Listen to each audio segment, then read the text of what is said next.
Heartbreaking news now at 10 o'clock. We're learning disturbing new details about an ongoing Amber Alert involving a missing 2-day-old infant. The child's father is behind bars facing 2 counts of first-degree murder. Action News 5's Bria Bolden joins us live now with what she's learned late tonight. Bria. Well, Joe, Memphis police are still looking for the body of 2-day-old infant Kennedy Hoyle. Now, in the past 20 minutes, we've learned some disturbing details about this tragedy. Now, we have learned that Kennedy's father admitted to Memphis police that he lured Kennedy's mother to an area where he then shot her in the head. Brandon Isabelle then told police that he took 2-day-old Kennedy to he took her to the Mississippi riverfront and put her in the water. Now, Brandon Isabelle is behind bars tonight at 201 Poplar, and he is facing several charges, including 2 counts of first-degree murder. Now, I caught up with Danielle and Kennedy's family tonight, and they told us that they are saddened by this tragedy and they miss them dearly and want the man accused of their deaths to be held accountable. You know, you can cry so much that tears don't even come down your eyes anymore. I ain't slept since 11. No, I haven't slept. It's been 24 hours after April Campbell's daughter was killed and granddaughter disappeared. Danielle, she missed by everybody. Like I say, young folks make mistakes, but that wasn't a mistake. There wasn't a reason to kill my daughter. 27-year-old Danielle Hoyle was found shot to death near her car in Whitehaven around 11:15 Tuesday night. Police soon realized her newborn daughter wasn't with her. The search lasted all day Wednesday and into the night on Mud Island for 2-day-old Kennedy Hoyle. I just wish I could just hold my grandbaby. I just want to tell them, you know, I love them. I miss them. After 6 p.m. Wednesday, police arrested Kennedy Hoyle's father, Brandon Isabelle, on 2 counts of first-degree murder, murder in the perpetration of aggravated kidnapping, especially aggravated kidnapping, and tampering and fabricating evidence. This is what Campbell had to say about the man accused of killing her daughter and grandchild. I want him to suffer like he made my baby suffer. I want him to hurt. I don't want it to be easy for him. I want him to suffer. He needs to suffer. Why would you hurt a baby? Meanwhile, Memphis police say they will continue the search for Kennedy Hoyle's remains. The family also says they are appreciative of all the support they have received today.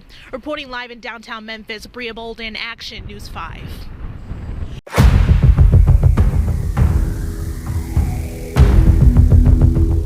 This case was first brought to me by my son, who told me about the disturbing story of Brandon Isabelle, the man accused of shooting his baby's mother and throwing their 2-day-old infant into the river. I immediately filed a public records request with the state of Tennessee, hoping to obtain the official documents and video evidence. But Tennessee has a law that restricts those records to state residents only, so my request was denied. Because of that, everything in this video had to be pulled directly from the public trial. I've enhanced the audio as much as possible, but please keep in mind that the quality will only be as good as what was captured in court. With that said, let's get into the case. It was the morning of February 2nd, 2022. Cold, bleak. Mud Island, where the Wolf River meets the Mississippi, was colorless. Shades of gray and brown, except for a small baby cat, so out of place, lying on the riverbank, the only indication of what the defendant, Brandon Isabelle, did mere hours earlier. Danielle Hoyle was 27 years old, and she worked at FedEx. That's where she met the defendant, a meeting that would change the course of her life and so many others forever. They had a brief sexual relationship, and Danielle got pregnant with Kennedy. The defendant then started dating another woman, Artisha Stewart. She also worked at FedEx. To the defendant, she was the perfect woman. He wanted to be with Artisha, and he'd do anything to keep her. Late the night of January 30th of 2022, the defendant received word that Danielle was in labor at Regional 1. He went to the hospital, and during those late night hours and early morning hours, he was texting Artisha. Their relationship had been on the rocks for a while. Artisha didn't want to deal with another child or another baby mama in the mix. And so they were going back and forth. Artisha was talking about ending things, breaking up, and the defendant was trying to convince her to stick with the relationship. In the midst of these text messages, in the wee hours of January 31st, 2022, baby Kennedy Caitlin Hoyle, was born. Later that morning, the defendant met up with Artisha at Mud Island by the river to talk about the relationship, and nothing was resolved.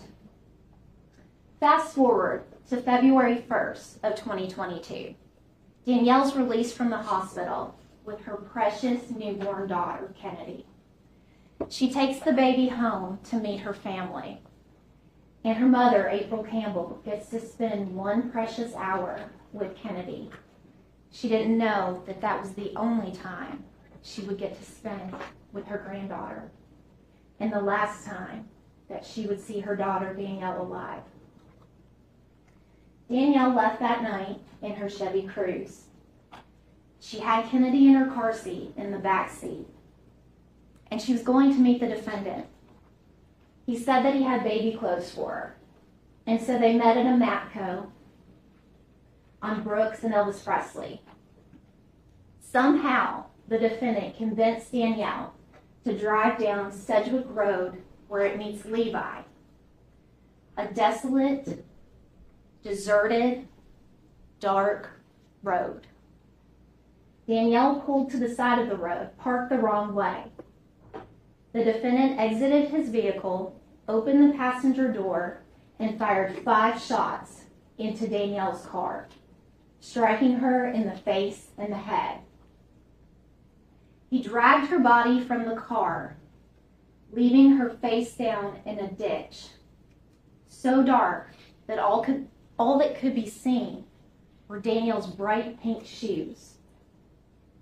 He took Kennedy in her car seat from Danielle's car, put her in his Chevy Malibu, and drove away from the scene, leaving Danielle face down, blood gushing from her head in the muddy rainwater. For a while, the defendant drove around with little Kennedy. He eventually made his way back to 8072 Lathbury in Cordova, which is where he lived with his parents.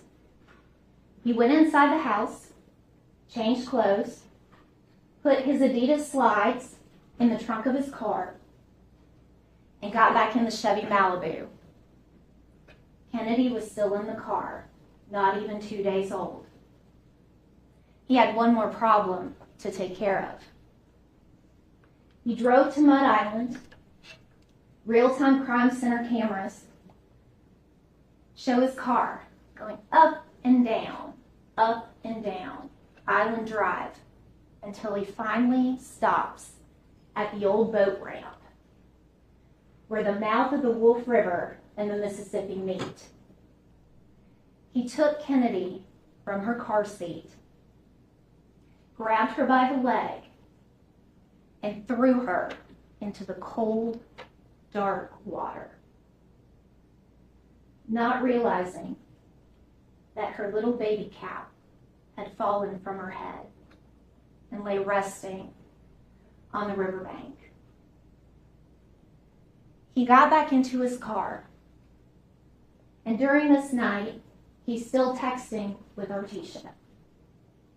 And his phone, the GPS is on, and it's tracking everywhere he goes.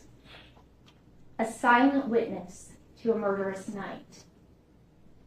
He continues on to Walgreens, where he buys gifts for Artisha. He sits in the parking lot,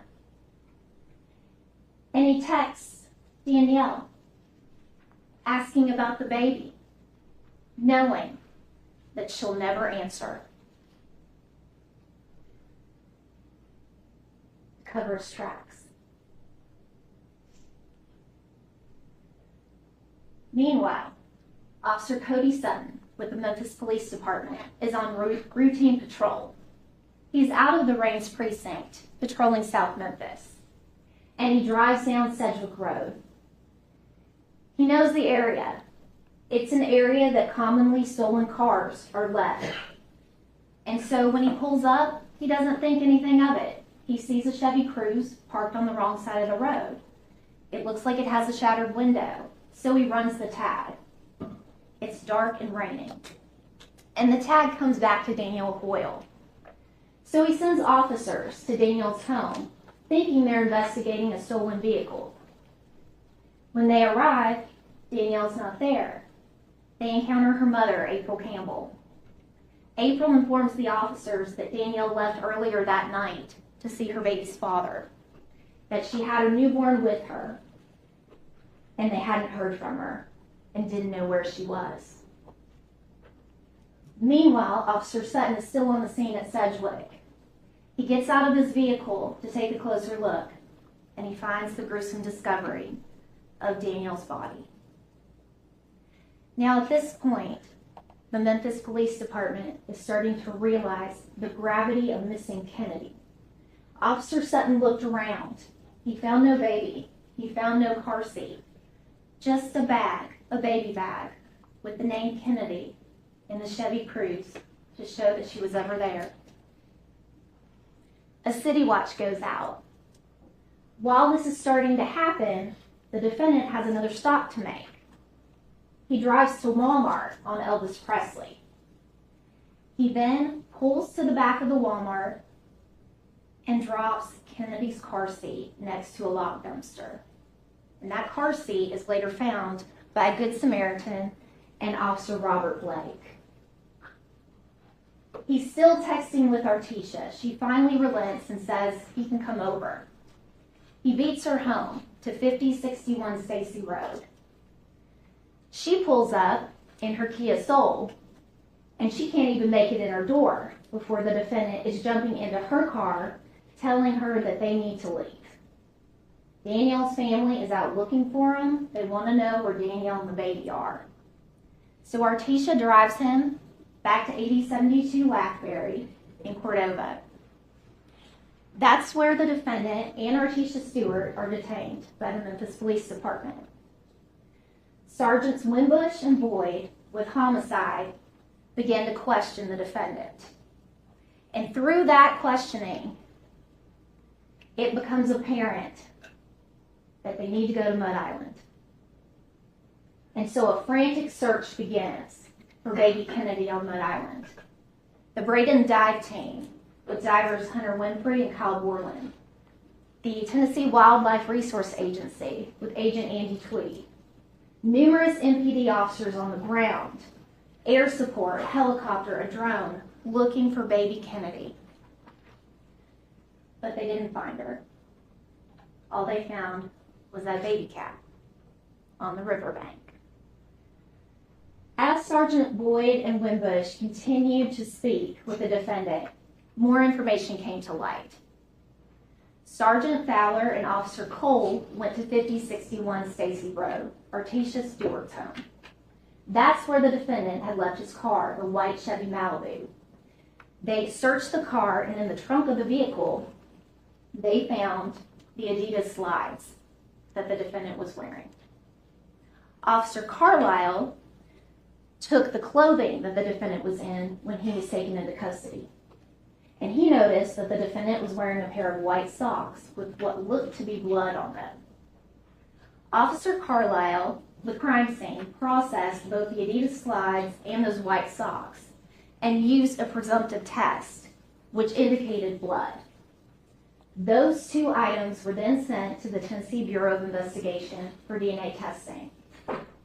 Agent Stephen Walzak did the testing on those items and determined that the blood on the socks and the Adidas slides belonged to Danielle Hoyle.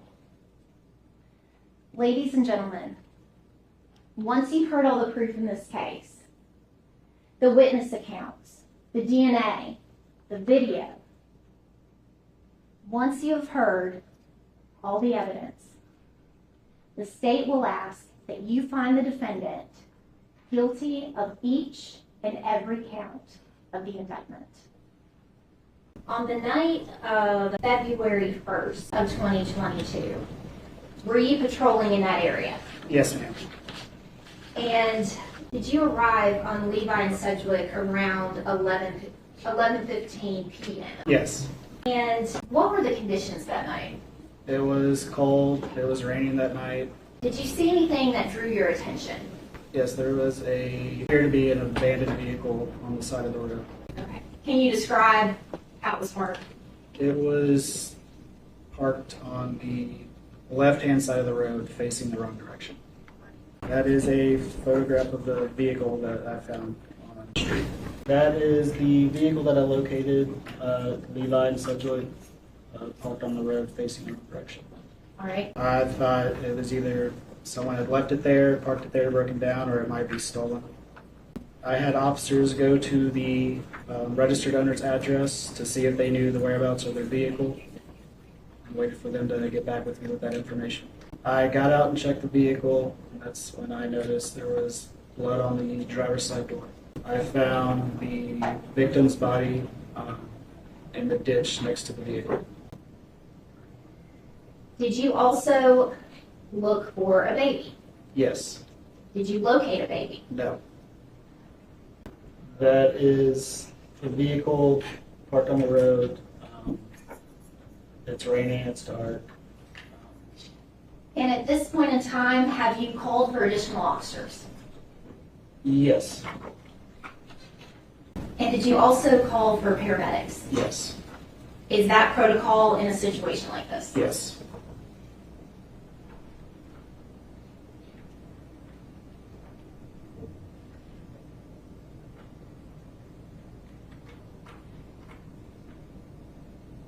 Now, it looks like there are some lights. Where are those lights coming from?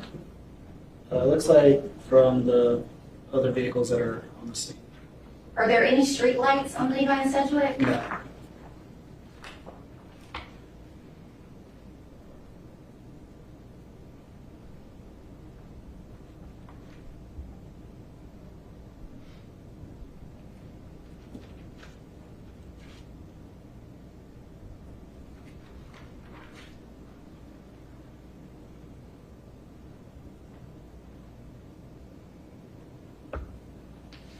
That is the victim's vehicle parked on the left-hand side of the road, the passenger's side of the vehicle.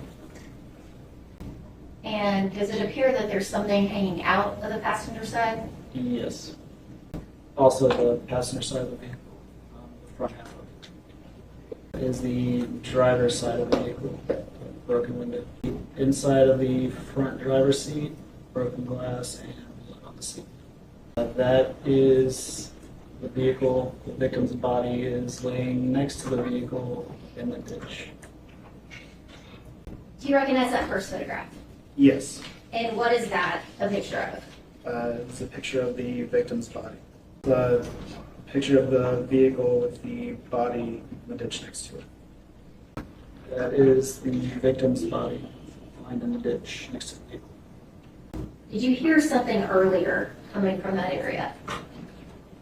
I heard gunshots that could possibly have come from that area. It was raining, all you see is police lights, and it was cold that night. Was it a well-lit area? No, ma'am. Hey, we were told to go and there's a young lady laying in the ditch. We had to assess her. We're assessing the patient to see if the patient is alive or not. And was there anything that you were able to do for the patient at that point? No, ma'am. What did you specifically do? We assessed her, checked her, to see if she was breathing anything, and put some electrodes on her to see if she had any heart activity. And is that a machine that you have? Yes. And what did you determine? That should be alive. Is she being hooked up with the electrodes at this point? Is that what's happening? We were taking them off. And what was that 12:06? What was going on there? The time of death, we called her, that she opened out there. And were you the one that actually pronounced death? Yes. So you looked inside the vehicle to see if you could identify who the patient was, is that right? Yes, ma'am. Right. And this was the vehicle that you looked into? Yes, ma'am. And what are we seeing right here? Diaper bag, in the back seat of the car. And was there a name on the diaper bag? Yes, ma'am. And what was the name? Kennedy. I don't like to interrupt too much, but how sad is that? Kennedy's name was on her little diaper bag. She lived 2 whole days. Shame. Now, when you were on the scene, did you see a baby? No, ma'am. So we received a call unrelated to this call. If I remember correctly, it was an altercation between 2 people, and they called us to assess those patients. And what happened when you went into Rain's precinct? So as we were assessing those patients, we saw a lady walk in, and who we later found out was the mom of the young lady who we had just left. And a few moments after she walked in, we just heard a lot of yelling and screaming from her and the family members that she walked in with. And did you stand by in case any medical needs presented themselves? Yes, ma'am. And what was the demeanor of that woman? At the time, she just walked in, just normal. And again, like I said, after she found out the news, she just broke down, started crying and screaming. Yeah, my original task was to meet with April Hoyle at their house and kind of get as much information I can about Danielle's movements. However, when I arrived there, she wasn't there. She had changed locations over to Rain Station Precinct, and that's where I ended up meeting with April Hoyle. I basically told her that we found her daughter's vehicle and that we had found a female that had been killed outside the vehicle. At that moment, we didn't know if it was Danielle or not, just because the identity hadn't been known to us, but I did inform Miss April that we were investigating a homicide. At some point in time, we did return back over to April's house where Danielle's Apple Watch was at. April was able to give me the Apple Watch and give me the passcode to the Apple Watch, so we brought it back to the precinct and started going through some of the past messages that was inside the watch. I found a text that came in on February the 1st from a contact that was listed by Brandon.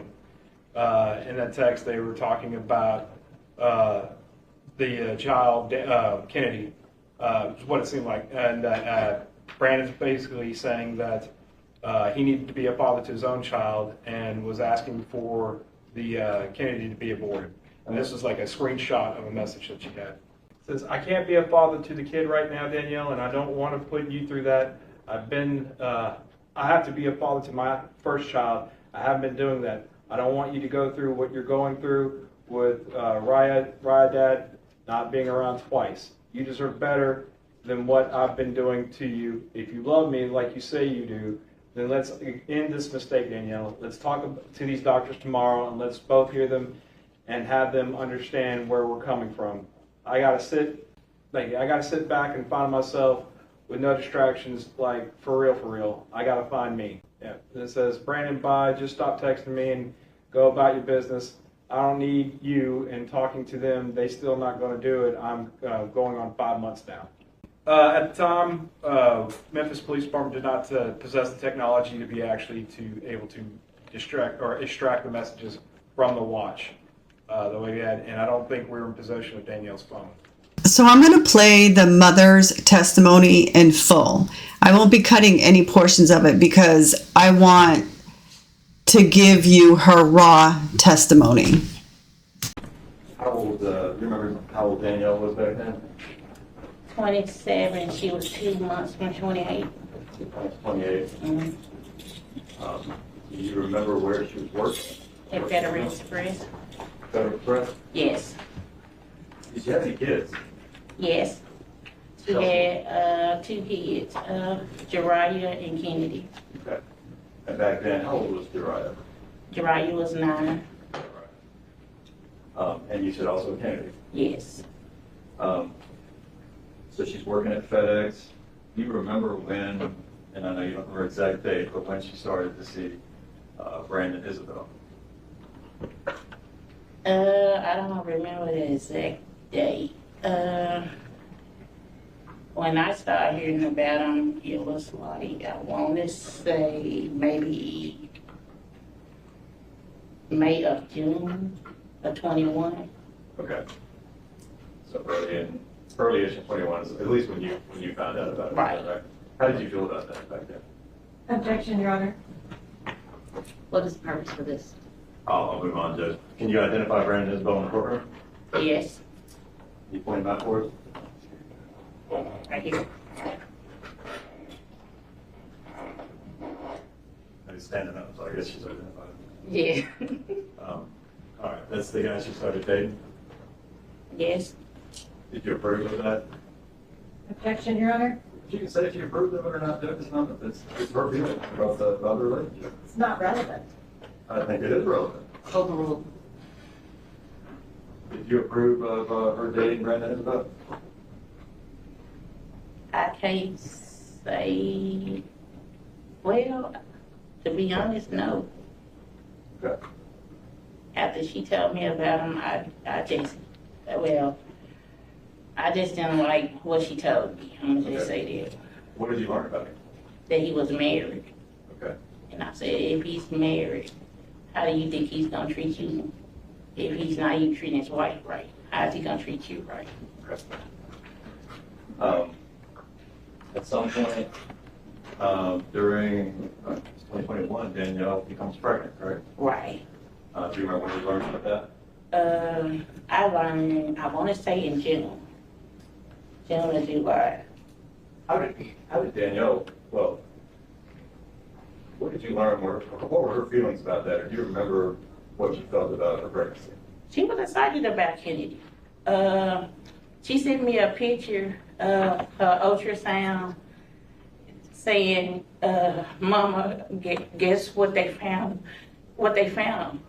And she was like, they found a baby. I had to actually just look at the picture and see her name because I thought she was playing a joke on me. But she was really excited. Everybody was excited because we thought she wasn't going to have any more kids. Was the whole family excited about it? And you have other sons and daughters, is that Right. How many do you have? I had 9 total. How many sons? I got 5. And 4 girls. 4 girls, doesn't matter. What do you remember about Brandon Isabelle's involvement with Danielle during the course of the pregnancy? It was minimal that I knew of. All I knew was my baby was going to work every day, coming home. We didn't really just talk about him. As long as she was happy and content, I was happy. Was he coming by the house? No. Visit? No. I want to go to the 30th of January. Right. And we're in 2022 now, correct? Right. Do you remember that day?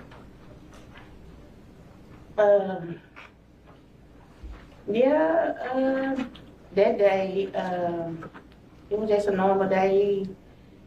We did a lot of running as far as getting stuff last minute for the baby, a little shopping and stuff. And later on that evening,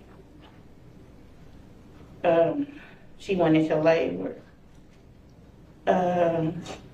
Is this late on January 30th? Okay. She went into labor, and she couldn't drive. She said she couldn't walk. It hurt to walk, so we had to call the ambulance. And I told her I wanted to go with her, but she said Brandon wanted to be there, so she chose Brandon to go. It was COVID back then. You know, only one person could be in a room with you. He got to see her born. I got a picture in a million phone call. Okay, tell us a little bit about that. You couldn't go up there because of COVID, and she wanted him there. Right. Tell us about the communication with your daughter while she was in hospital. She just kept calling, asking what I was doing. Just showing her. When Danielle was in the hospital, did she seem excited? She did. She was happy. I think I got, I want to say 3, 4 pictures. Okay. Without telling us what she said, you can tell us that. What was she communicating with you? Yes. I remember you telling me something, you were at work that day, is that right? Uh-huh. And did you get much work done that day? No. Why not? Because she just kept calling and I wasn't going to miss a call. I just wanted to see my grandbaby. Make sure she was good. And she was good at that time. Okay. I want to take you now to a little fast forward. She brings Kennedy home at some point, correct? Right. Tell us about that. It was me and all my kids. I mean, she never got to sit down. Everybody was just holding on, playing with her. We got a few pictures with her. I got to feed her. I got to change her clothes. And then I had to, give her to somebody else because somebody else wanted it. How long did you get to be with her? How long did you and your family get to be with Kennedy? Maybe an hour at the most, a little over an hour. I want to just take your time, April. But maybe we got her for about an hour, and she was gone.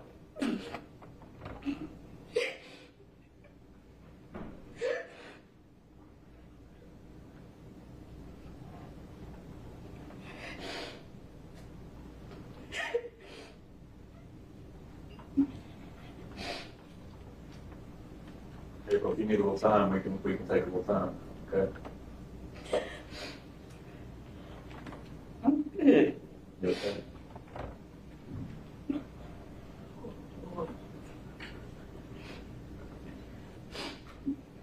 But I mean, everybody that was there got the hold of that night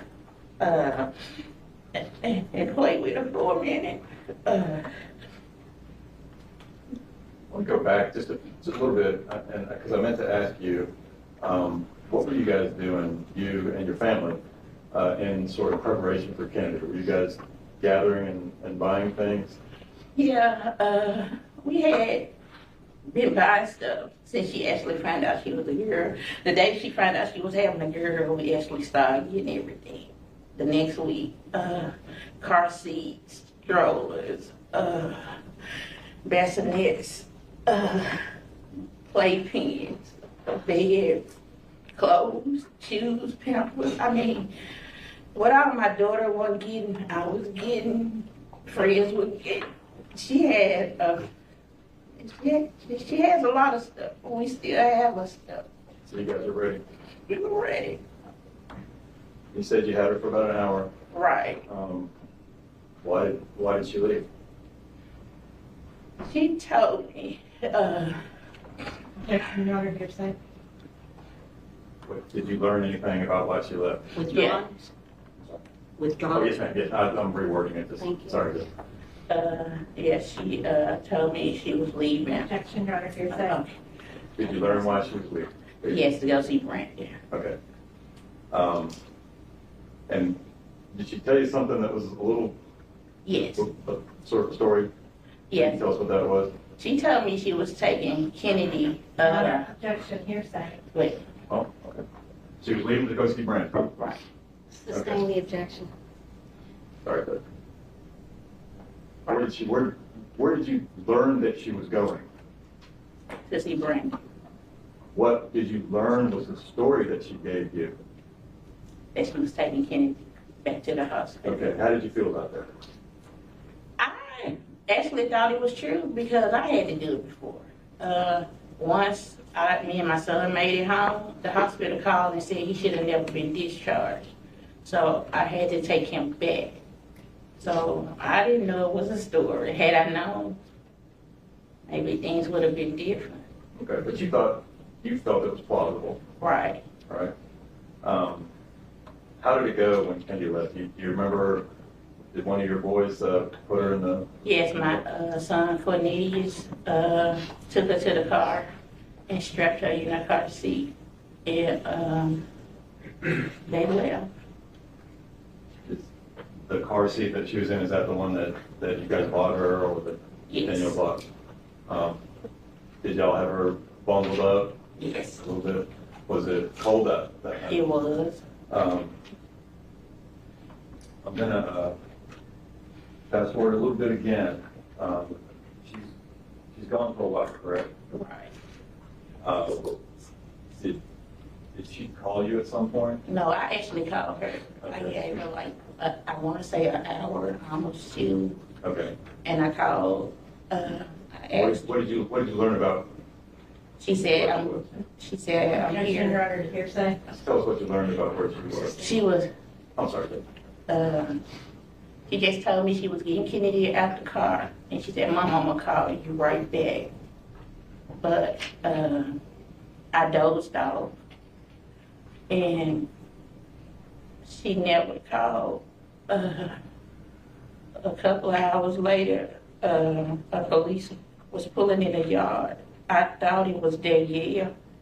So me and my boys were getting up to go help her get the baby out the car.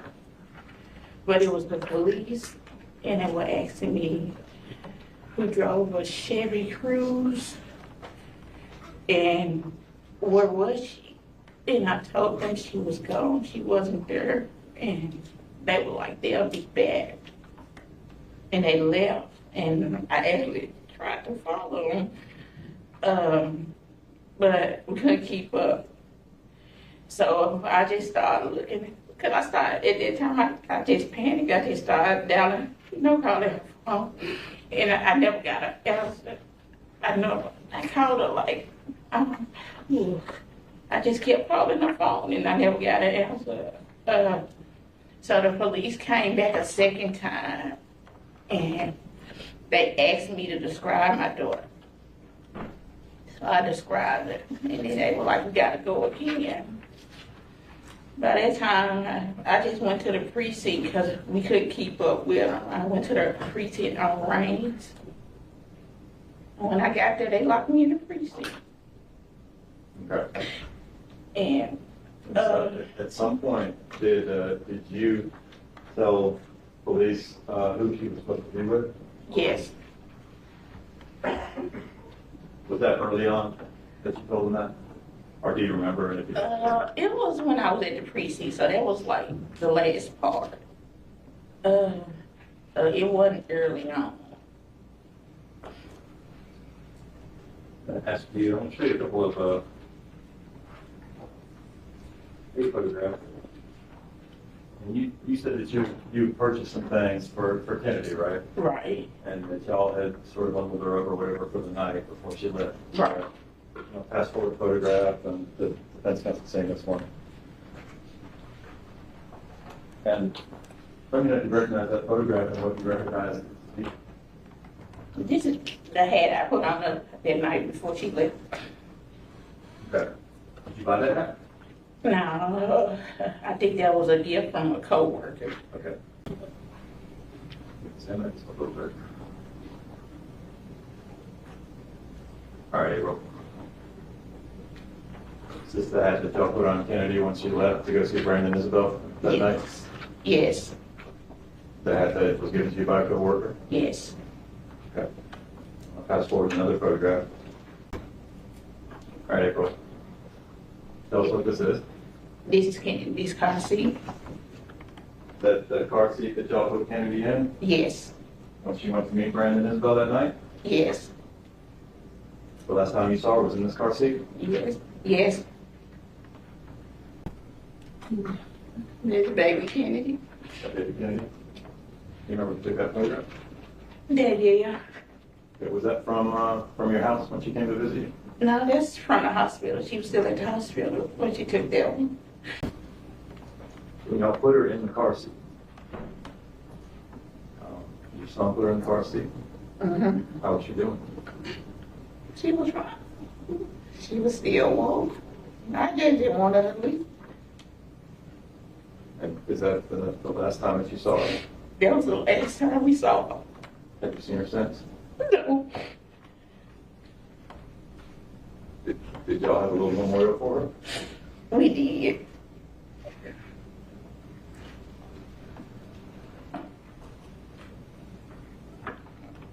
Show you one more picture, okay? Right. All right. That's Danielle. That's Danielle. Okay.